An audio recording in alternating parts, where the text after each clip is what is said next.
okay, a bit more. Yes, let me put some... Okay, first can you introduce yourself to us? My name is Babar Baluch. I'm a spokesperson for UNHCR Central Europe. Okay, can you tell me what you think of the situation so far? So last week the Slovenia has been hit by this wave of refugees. Since Hungary closed its borders with Croatia, the movement of people, desperate people from Syria, Afghanistan and Iraq has shifted towards Slovenia. And since then we have seen over 60,000 people that have arrived here. Every day there are 10,000 as we speak right now. Currently there are over 2,000 or around 2,000 that are here. And then Slovenia has put in place a mechanism in terms of receiving them, registering them, and then facilitating the move onwards towards Austria. Yeah, this is all organized. This is organized by Croatian government. We have, like today, we have 7 trains going from Tovarnik to here to the train station Sutla, and they are letting them go in the field. So do you think the countries should more cooperate so the train can just pass through and go directly to the Dobova where the camps are? Or? Our ask is on the countries in the region and also on the European Union is to stand in solidarity with these desperate people, which we have seen immense goodwill in Croatia and Slovenia in terms of receiving them, but they also need to coordinate with each other as well. We have seen that this issue at times creates tension among the states. I think they can manage it. They're able, if they communicate with each other, there could be a better and a proper mechanism. But the most important thing is these are desperate population, women and children who have to spend hours and hours, one border point, other border point, and reception centers.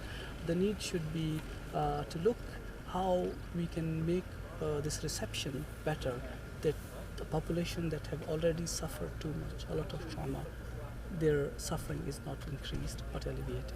Yeah, that's the main point of dispute between Croatia and Slovenia.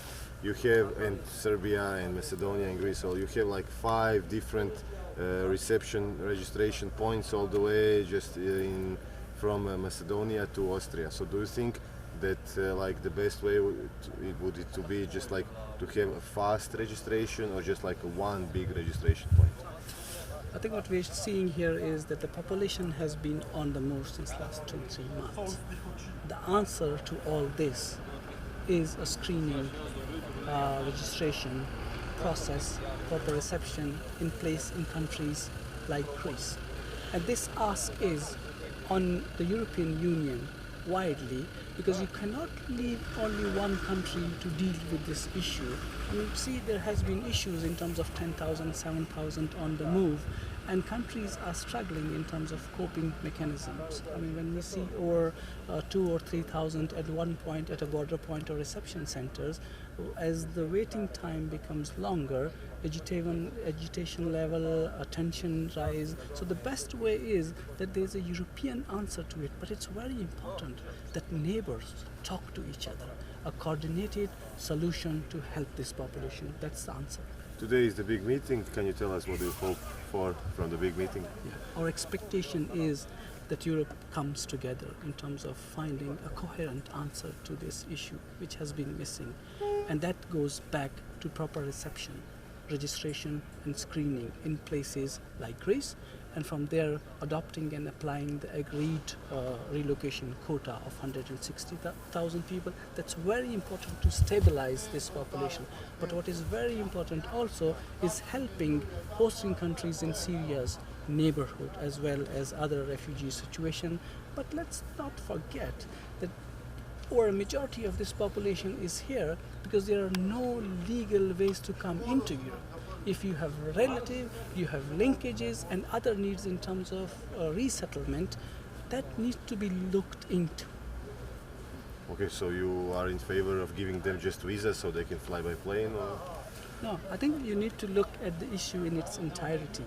We are seeing the smuggling business thriving because there's a lot of desperation in countries, in Syria's neighboring countries, in Turkey and other places as well.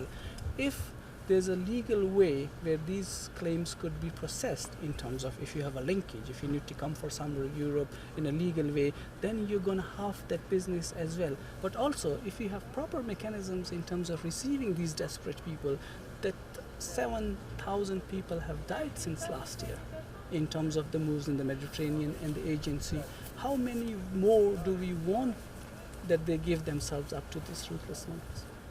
Thank you. Just one more question, if it's possible.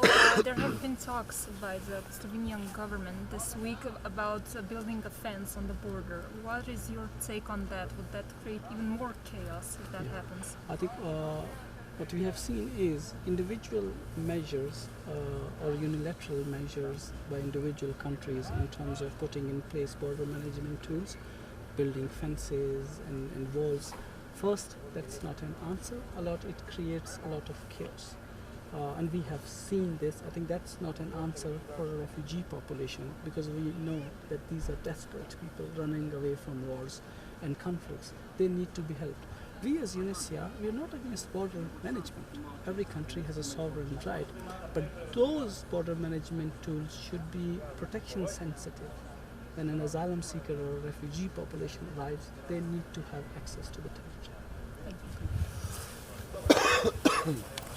Sorry, I wasn't here at the beginning of your statement. You were first days in Tovarnik in Croatia, and you're here now.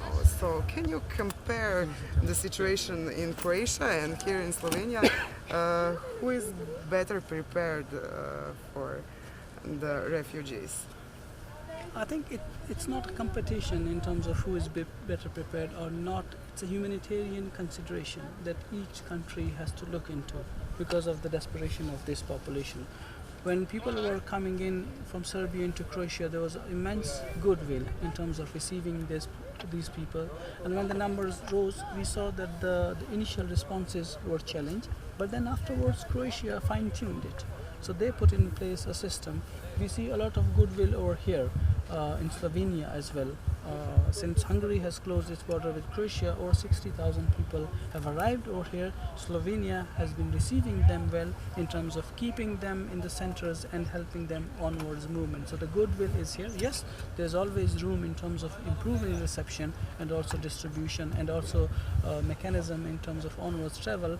But we need to also take into consideration when you have a 10,000 population coming into Slovenia and the outflow to Austria is 7,000, that's going to challenge the coping mechanisms locally, and that needs to be fine-tuned when neighbors among themselves, Croatia, Slovenia talking to each other, Slovenia talking to Austria, in terms of alleviating the suffering of these people. What happens is when there's no coordination and there are delays in terms of reception and onwards move, this desperate population is tense, it's agitated, it's frustrated, and they already have been through so much in terms of fleeing the war. Okay, thank you so much.